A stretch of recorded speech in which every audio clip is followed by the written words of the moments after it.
말씀은 마태복음 16장 13절부터 20절까지 말씀입니다.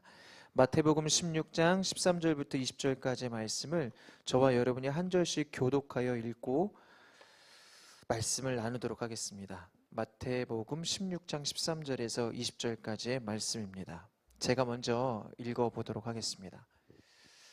예수께서 빌립보 가이사랴 지방에 이르러 제자들에게 물어 이르시되 사람들이 인자를 누구라 하느냐? 이르되 더러는 세례 요한, 더러는 엘리야, 어떤 이는 에레미야나 선지자 중에 하나라 하나이다. 이르시되 너희는 나를 누구라 하느냐? 시몬 베드로가 대답하여 이르되 주는 그리스도시요 살아계신 하나님의 아들이시니이다. 예수께서 대답하여 이르시되 바요나 시몬아 내가 복이 있도다. 이를 내게 알게 한 이는 혈육이 아니요 하늘에 계신 내 아버지시니라. 또 내가 내게 이르노니 너는 베드로라. 내가 이 반석 위에 내 교회를 세우리니 음부의 권세가 이기지 못하리라. 내가 천국 열쇠를 내게 주리니 내가 땅에서 무엇이든지 매면 하늘에서도 매일 것이요 내가 땅에서 무엇이든지 풀면 하늘에서도 풀리리라 하시고 이에 제자들에게 경고하사 자기가 그리스도인 것을 아무에게도 이르지 말라 하시니라. 아멘. 네, 오늘 말씀의 제목은 내 교회를 세우리니입니다. 우리 옆 사람에게 이야기해 볼까요? 내 교회를 세우리니. 시작. 내 교회를 세우리니. 내 교회를 세우리니. 아멘. 네, 제가 신학대학원 처음 들어갔을 때, 대학교를 졸업하고 이제 신학교를 처음 갔죠. 신학대학원을 처음 들어갔을 때, 이제 뜨거운 마음과 뜨거운 열정을 가지고 들어갔거든요. 이제 신학교 사명을 가지고 들어간 거예요. 신학교를 가니까.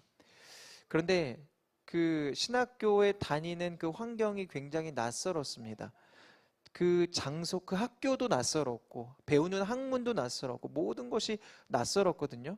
그러니까 시간이 지나면서 제 마음의 열정들이 식어지기 시작했어요. 뜨거운 마음과 뜨거운 열정들이 식어지기 시작했고 그러면서 저에게 방황의 시기가 좀 왔습니다. 내가 이 학교를 다니는 것이 맞나? 내가 이 길을 걸어가는 것이 맞나? 이런 방황의 시간들이 있었죠. 그렇게 방황의 시간들을 보내고 있을 때 저희 아내를 만났습니다. 왠지 저희 아내가 저를 보는데 저를 좋아하는 것 같은 거예요. 근데 좀 맞았어 그게. 왜냐면 눈에서 하트가 나오는데 자꾸 부담스럽게 하트를 보내는데 그래서 저희 아내랑 함께 이제 같이 영화도 보고 밥도 먹고 이야기도 하고 차도 마시고 그렇게 이제 시간들을 보냈어요. 그런데 그러던 어느 날 저희 아내가 저한테 질문을 합니다. 그래서 우린 무슨 관계야? 그래서 우린 무슨 관계냐는 거죠. 그래서 제가 대답을 안 했죠. 대답을 안 하고 있었더니 저희 아내가 저한테 답답하다는 듯이 쳐다보면서 이제 오늘부터 우린 사귀는 사이다 라고 선포를 했습니다. 여러분 이것은 고백일까요? 이것은 고백일까요? 아무튼 이 아내의 확실한 이야기 때문에 저희는 저희의 노선이 확실하게 정해졌습니다. 저는 저의 여자친구, 이제 남자친구 서로의 노선이 확실하게 정해졌고 그때부터 이제 본격적인 교제를 하기 시작했습니다. 그 고백이 없었다면 어땠을까요? 그냥 썸만 타다가 어쩌면 이렇게 이어지지 않을 수도 있지 않았을까요? 확실한 그 고백 이후에 우리는 자신의 어떤 입장이 확실하게 표명이 되었고 남자친구, 여자친구로서 역할에 맞는 삶을 살았고 서로 사랑하고 교제하고 결혼은 해서 이렇게 지금까지 행복하게 살게 되었다라는 이야기입니다. 여러분 결혼식 때도 이렇게 서로를 향해 고백하는 시간이 있습니다. 혼인서약이라고 하죠. 사람들 앞에서 나는 이 여자의 남편이 되어서 나는 이 남자의 아내가 되어서 검은 머리가 팥불이 될 때까지 사랑하겠습니다. 지켜주겠습니다. 남편으로서 아내로서 살아가겠습니다라는 혼인서약이 있습니다. 근데 요즘 결혼식에는 이 혼인서약이 결혼식장에서 하면 그 식장에서 그 틀이 있잖아요. 거기서 이름만 써갖고 하게끔 되어 있어서 그래도 되게 중요하지 않습니까? 혼인서약이? 중요해요, 안 중요해요? 중요해서 태관이랑 보라랑 결혼할 때 제가 이거 니네가 직접 써라. 그래갖고 직접 썼어요. 혼인서약을 쓰고 결혼식 때 이제 이들이 직접 읽었습니다. 그러니까 서로를 향해 고백한 거고 다짐한 거고 사람들 앞에 약속한 거죠.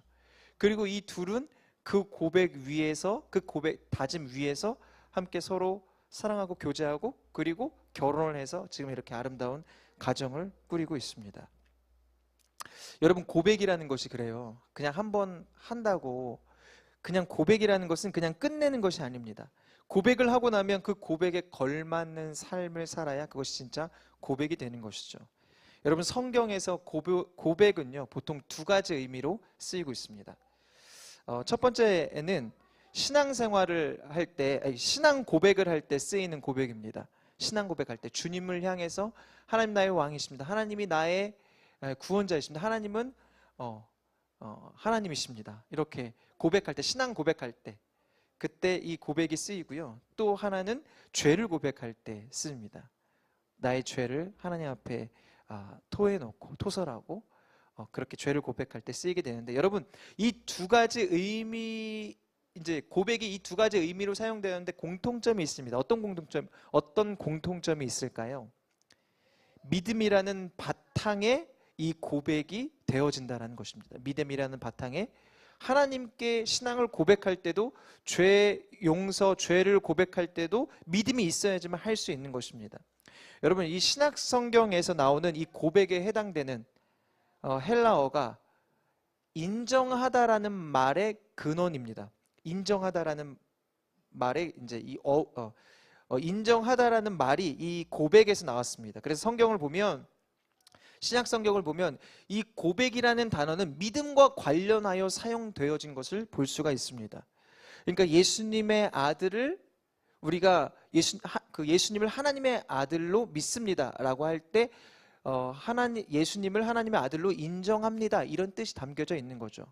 예, 그때 이 단어가 사용되는데, 오늘 우리가 함께 읽은 본문에도 이 단어가 사용됩니다. 베드로의 고백에도 이제 그러한 의미가 담겨 있죠.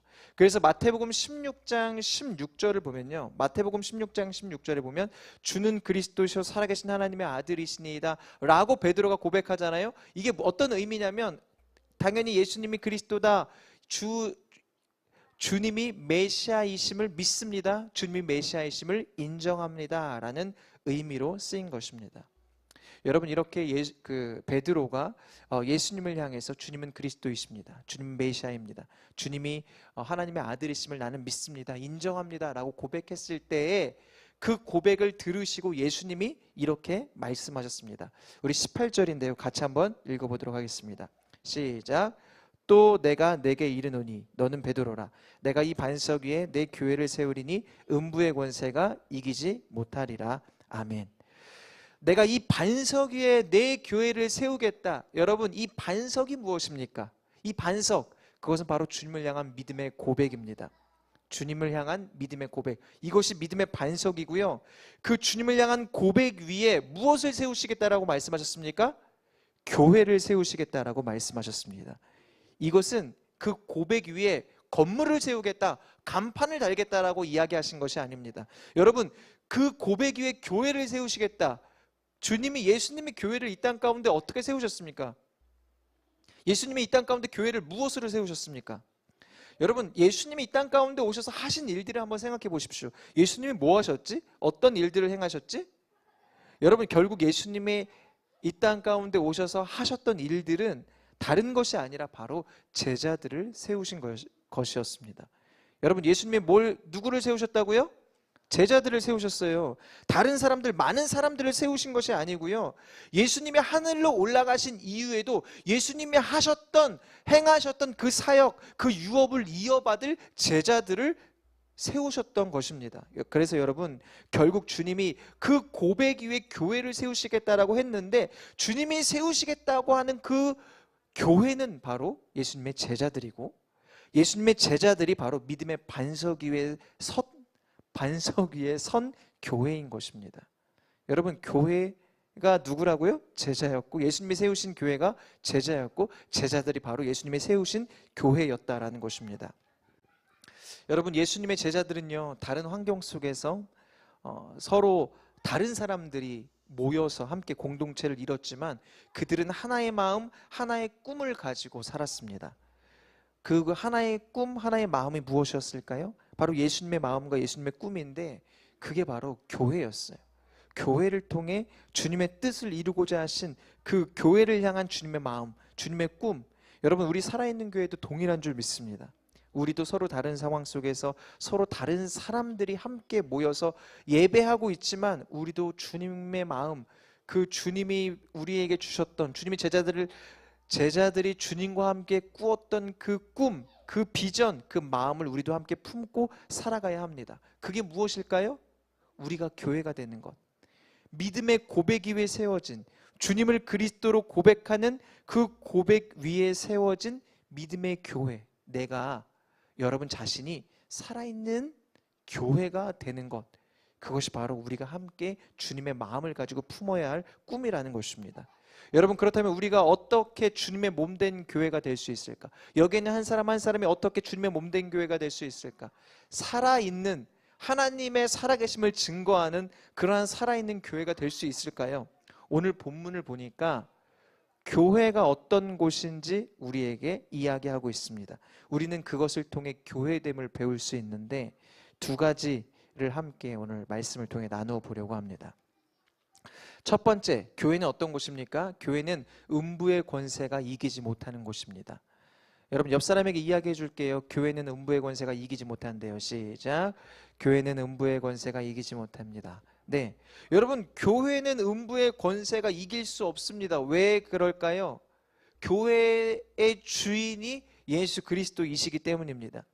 주님이 주인 되신 곳, 그래서 교회는 주님의 몸된 곳이기 때문에 음부의 권세가 절대로 이길 수 없습니다. 탐할 수 없습니다. 그것이 교회입니다. 여러분, 내가 교회가 되면, 내가 주님이 나의 주인이 되어주시면 음부의 권세가 나를 이길 수 있을까요? 없을까요? 이길 수 없습니다. 주님이 나의 주인 되시기 때문입니다. 주님이 나와 함께 하시고 나의 주인이시기 때문에 음부의 권세가 나를 이길 수 없습니다. 그렇다면 어떻게 주님이 나의 주인이 되어주실 수 있을까? 어떻게 예수 그리스도가 나의 주인이 되어주실 수 있을까요? 주님의 말씀이 내 삶을 다스리게 해야 됩니다. 어떻게 내가 주님의 다스림을 받을 수 있을까? 우리가 주님의 말씀에 순종하면 돼요. 그 말씀으로 충만한 삶을 살면 됩니다. 여러분, 주님이 내 안에서 충만하게 말씀하실 때, 주님의 말씀이 내 삶을 다스릴 때, 그것이 주님이 내 삶의 주인이 되어주시는 것입니다. 내가 원하는 대로 내 인생을 살기보다 주님의 말씀대로 그 말씀에 순종하고 내 삶에 적용하는 겁니다. 어떤 상황, 어떤 환경 속에서도 말씀을 가져오는 겁니다. 말씀을 피는 겁니다. 예를 들어서 우리 삶 속에서 두려운 일이 있습니다. 걱정되는 일이 있습니다. 그때요, 두려울 때, 걱정될 때 말씀 앞으로 나가서 말씀을 여십시오. 두려워하지 말라라는 주님의 말씀을 우리가 붙잡아야 합니다. 여러분, 시편 23편 4절 말씀 같이 한번 읽어보겠습니다. 시편 23편 4절 말씀, 우리가 너무나 잘 아는 말씀인데요, 같이 한번 읽어볼게요. 시작.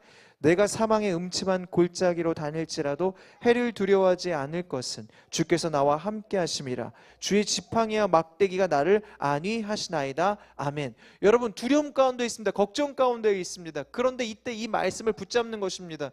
아, 그렇구나. 주님이 나의 선한 목자가 되어주시는구나. 그러니까 내가 어떤 상황과 환경 속에서 사망의 음침한 골짜기를 간다 할지라도 주님이 나를 붙잡아 주시니까 내가 두려워할 필요가 없구나.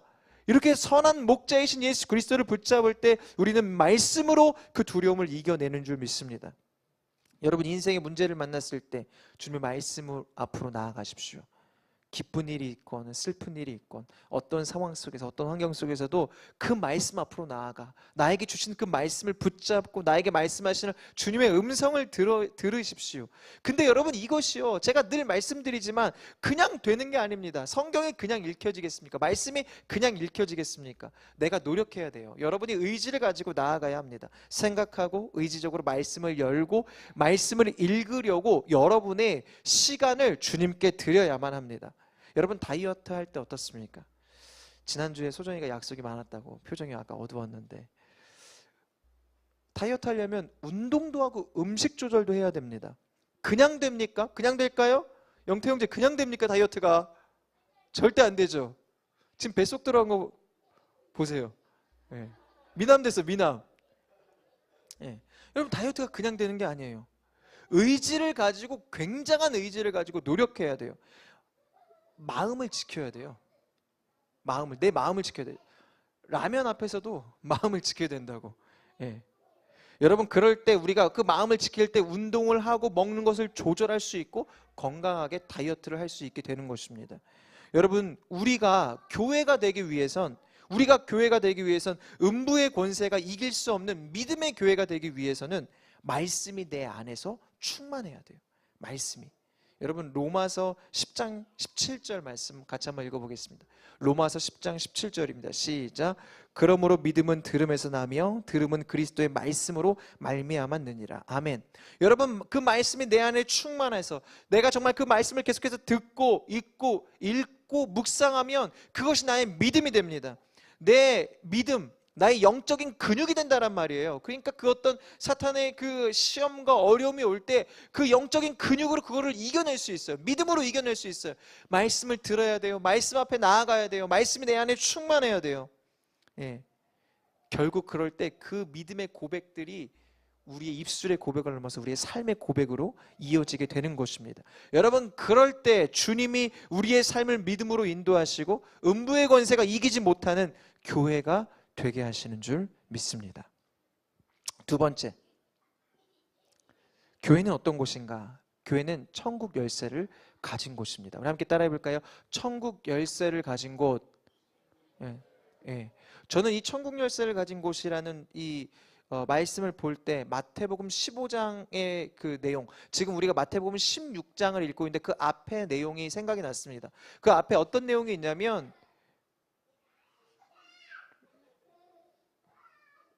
마태복음 15장에는 이런 내용이 있어요. 바리새인과 서기관들이 예수님께 나옵니다. 그래서 장로들의 전통을 들이대면서, 아니 당신의 제자들은 어떻게 손도 안 씻고 음식을 먹을 수 있습니까? 장로들의 전통을 가지고 예수님의 그 흠을 잡으려고 합니다. 그때 예수님이요, 그 바리새인과 서기관들에게 뭐라고 말씀하시냐면 그들의 잘못된 관행에 대해서 이야기하거든요. 장로들의 전통을 지킨다고 하면서 결국엔 하나님의 말씀을 듣지 않는 그들의 모습을 지적하십니다. 너희 어떻게 전통을 지킨다고 하면서 어떻게 하나님의 말씀을 지키지 않느냐? 무엇이 중요하냐라고 말씀하시면서 예수님이 이사야의 예언을 말씀하시는데 그게 마태복음 15장 8절입니다. 같이 한번 읽어볼게요. 마태복음 15장 8절 함께 읽겠습니다. 시작. 이 백성이 입술로는 나를 공경하되 마음은 내게서 멀도다. 아멘. 여러분, 바리새인들이요 얼마나 경건한 척, 얼마나 하나님을 잘 믿는 척, 하나님을 사랑하는 척 했습니까? 그러나 그들의 마음은 다른 곳에 있었습니다. 물질에 있었고 돈에 있었고 자기의 의에 있었습니다.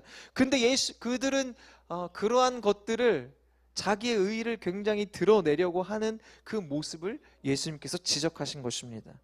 그리고 예수님이 이 말씀을 제자들에게 풀어주실 때 이렇게 풀어주십니다. 마태복음 15장 14절입니다. 같이 한번 읽어볼게요. 시작. 그냥 두라. 그들은 맹인이 되어 맹인을 인도하는 자로다. 만일 맹인이 맹인을 인도하면 둘이 다 구덩이에 빠지리라 하시니. 아멘. 이게 지금 그 당시에 말씀의 그 권위를 붙잡고 있던 바리새인들을 향해서 예수님이 말씀하신 것입니다. 여러분, 지금 이 시대의 교회가 천국의 열쇠를 가지고 있다라고 했습니다. 이때 우리가 교회이지 않습니까? 우리의 역할이 중요하지 않습니까? 만약에 우리가 말씀과 먼 사람들이라면, 말씀에 무지한 사람들이라면 우리 또한 천국 열쇠를 가졌음에도 불구하고 그 천국의 열쇠로 천국의 문을 열기는커녕 오히려 그 문을 닫아버리는 자들이 된다라는 것입니다. 여러분, 우리는 예수님을 믿는 성도로서, 천국 열쇠를 가진 교회로서 책임이 있는 사람들입니다. 영태 형제, 책임 있는 사람이에요.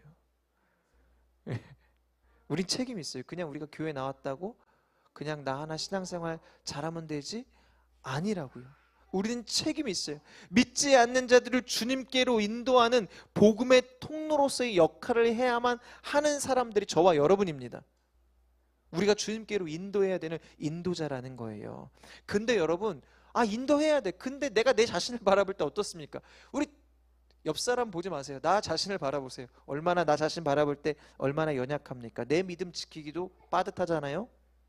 여러분, 그런데 주님을 의지하십시오. 주님을 부르십시오. 주님이 오늘 뭐라고 말씀하셨습니까? 베드로가 주님을 부르지 않아요. 주는 그리스도이십니다. 주는 하나님의 아들이십니다. 그때 예수님이 뭐라고 말씀하십니까? 내가 그 고백 위에 내 교회를 세우겠다라고 말씀하시냐? 누가 세우십니까? 주님이 세우시는 거예요. 내가 세우는 것이 아니라 주님이 세우시는 것입니다. 주님이 하나님의 아들이심을, 주님이 우리의 소망 되심을, 주님이 우리의 힘과 능력이 됨을 우리가 고백할 때 그 고백 위에 주님이 우리를 교회되게 하신다라고 말씀하십니다. 나의 어떠함에 의해서가 아닙니다.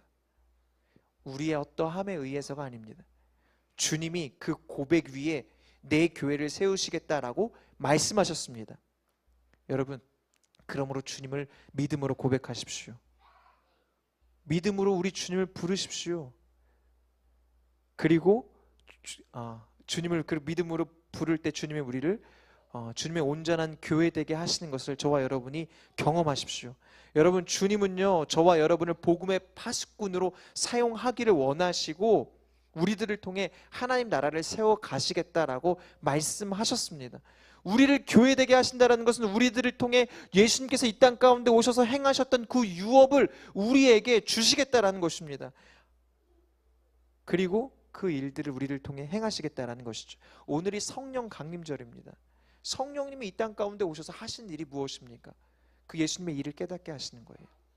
그 예수님이 이 땅 가운데 오셔서 행하셨던 일들을 알게 하시고 깨닫게 하시고 그 일들을 행하도록 우리를 인도하시는 분이 성령님이십니다. 결국 성령님을 이 땅 가운데 보내셨다라는 것, 우리를 이 교회에 모이게 하셨다는 것, 그리고 우리를 교회되게 하신다라는 것은 우리들을 통해 주님의 뜻, 하나님 나라를 세워 가신다라는 하나님의 선언인 것입니다. 여러분, 이를 위해 믿음으로 고백하십시오. 믿음으로 고백하십시오. 여러분, 72분의 1, 72분의 1은 우리에게 어떤 숫자입니까? 작은 숫자이죠. 72분의 1은 작은 숫자입니다. 여러분, 무슨 이야기를 하려고 하는지 아시죠? 하루에 20분입니다. 우리에게 주신 24시간 중에 20분, 20분은 72분의 1, 굉장히 작은 시간입니다. 여러분, 우리가 이 작은 시간을 주님께 기도함으로 나아가는 저와 여러분들 되시기를 바랍니다. 예, 우리가 지금 그 기도 훈련을 하고 있어요. 금요일마다 우리가 이렇게 하늘에 계신 우리 아버지, 우리가 그 주기도문을 가지고 함께 기도 훈련을 하려고 하는데, 가장 중요한 거는 기도는요, 기도를 함으로 배울 수 있거든요. 우리가 하루에 어떻게 기도할 수 있을까? 어떤 시간을 기도할 수 있을까? 아침과 저녁, 그 중에 우리가 20분을 기도하자 함께 말씀을 나눴습니다. 근데 그 20분이라는 게 쉽지 않아요. 72분의 1, 너무나 작은 시간임에도 불구하고 쉽지 않아요. 그럼에도 불구하고 이 작은 시간부터 도전해보자라는 거예요. 그 시간 가운데 주님이 나의 왕이심을 고백하자라는 거예요. 언제 고백할 겁니까? 언제, 어느 시간에 고백하실 겁니까? 이 72분의 1도 안 하는데 언제, 어느 시간에 우리가 주님께 고백할 수 있겠습니까? 여러분, 72분의 1이 목표가 아닙니다. 72분의 2, 72분의 3, 점점 우리의 시간, 주님을 우리의 왕으로, 정말 예수님이 하나님의 아들이십니다라는 그 믿음의 고백들의 시간이 점점 늘어나는, 그것이 우리의 목표가 되어야만 합니다. 여러분, 주님과 교제하고 주님을 찾고 주님을 구하고 주님을 의지하는 이 시간이 우리에게 점점 늘어날수록 우리의 믿음은 주님 안에서 더욱더 견고하게 세워질 줄 믿습니다. 여러분, 믿음으로 주님을 고백하실 수 있는 우리 모든 성도님들 되시기를 바랍니다. 아멘. 말씀 마무리하겠습니다. 여러분, 예수님은요, 주님은 그리스도이십니다 고백하는 베드로에게 내가 내 교회를 세우리니, 내가 내 교회를 세우겠다라고 선언하셨습니다. 그리고 결국 어떻게 하셨습니까? 베드로를 교회되게 하셨잖아요. 베드로를 교회되게 하셨잖아요. 우리도 주님을 향한 믿음의 고백을 주님께 올려드려야만 합니다. 그럴 때 주님이 우리의 고백 위에 우리를 교회되게 하실 줄 믿습니다. 내가 세우는 것이 아니라 우리 주님이 세우시겠다라고 약속하셨습니다. 그 약속을 붙잡고 주님을 향해 믿음으로 고백하십시다. 예수님이 꿈꾸신 교회는 바로 다른 어떤 큰 교회가 아니라 예수님의 제자들이었고, 예수님은 그들을 통하여 예수님이 남기신 유업을 지금도 행하고 계십니다. 여러분, 예수님을 향한 우리의 믿음의 고백, 그 고백 위에 주님이 세우시는 믿음의 교회들이 되시기를 축원합니다. 살아있는 교회가 되십시오. 그리고 그곳에서 예수님이 행하신 위대한 유업을 계속해서 이어갈 수 있는 우리 모든 믿음의 성도님들 되시기를 예수 그리스도의 이름으로 간절히 축원합니다. 아멘.